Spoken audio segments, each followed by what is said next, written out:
Le monde du vivant avec Jean-Yves Crétin, écologiste, naturaliste, entomologiste. Jean-Yves, bonjour. Bonjour. Alors, c'est deuxième émission sur la fin des néphalides, suite et fin. Cette fois-ci, deux papillons, les moirés et l'abacanthe. L'abacanthe, oui. Oui, donc on va terminer les nymphalides. La prochaine séance, on parlera des papillons, ce qu'on appelle les petits bleus, et qui sont curieusement associés aux fourmis, enfin pour certaines espèces en tout cas, on dit qu'ils sont myrmicophiles. Là pour l'instant on reste... Ils se font nourrir par les fourmis. Pas tous, mais il y a certaines chenilles. On en parlera. Donc là, on termine la famille des nymphalides avec une espèce et puis un petit groupe d'espèces, donc l'abacanthe. Alors tous ces papillons, ils sont à peu près d'un teint brun. Oui, avec souvent des ocelles, des petits yeux. Alors il y a ce qu'on appelle des ocelles qui sont souvent pupillés. Alors le terme de pupillé ça signifie simplement qu'au milieu de l'ocelle, l'espèce de tache, souvent noire, orangée, enfin il y a un petit point blanc qui fait comme quand on fait des photos d'insectes au flash, hein, ou d'oiseaux d'ailleurs, ça leur donne un air vivant.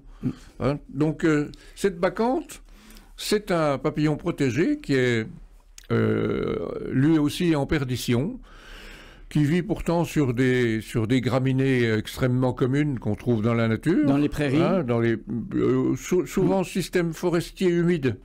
Hein, les zones à aulnes, etc. Et cette bacanthe, elle est protégée en Franche-Comté. C'est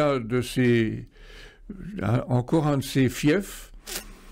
Alors c'est assez variable. Il y a certaines années, il y a des dizaines et des dizaines d'individus qui volent dans la clairière à graminées.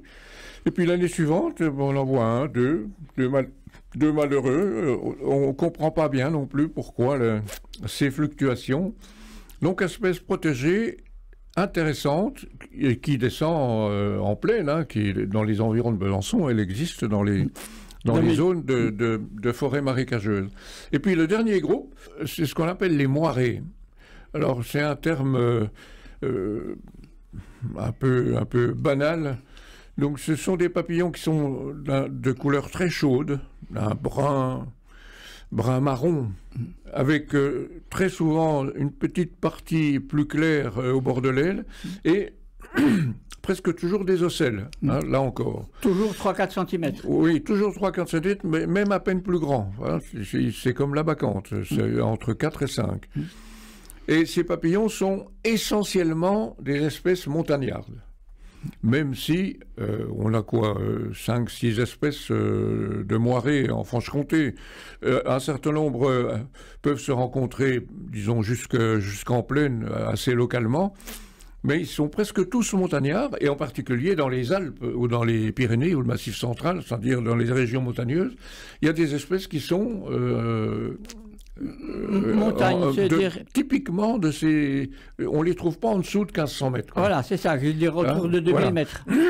Donc chez nous, on a 2 ou 3 espèces qui sont exceptionnelles. Si on regardait la carte de répartition de ces moirés, on verrait que c'est vraiment la très haute chaîne. Et en plus, la très haute chaîne, côté Jura, oui. Hein, parce que dans le département du Doubs, on arrive au Mont d'Or à 1500 mètres, 1540, je crois. Enfin, je garantirai rien, mais autour de 1500.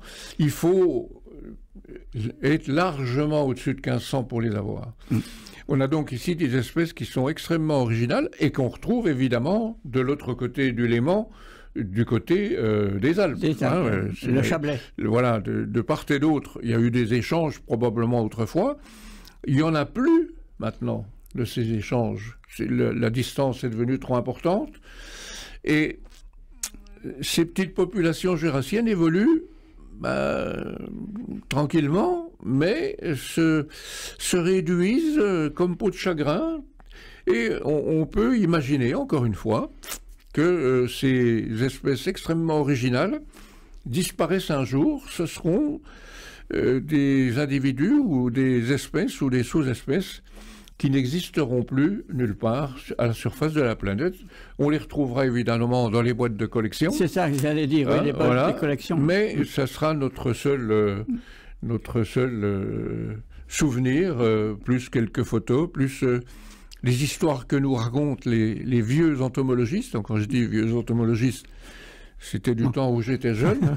Voilà, et je suis plutôt du côté de ces anciens entomologistes en disant ça va pas fort, quoi. Qu'est-ce que vous nous proposez pour l'année 2025? Alors, donc la prochaine fois, on parlera de la liaison intéressante, originale, entre certains papillons, en particulier les chenilles, et puis les fourmis.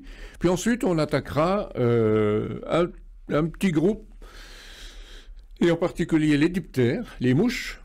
Diptères qui ont 2 ailes. Voilà, 2 ailes, des mouches.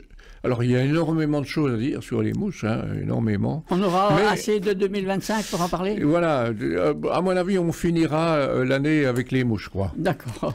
Mais c'est un groupe difficile. Et là encore, on va être obligé de parler latin de temps en temps. D'accord. Merci Jean-Yves. Et puis bonne année à tous nos auditeurs. À la prochaine.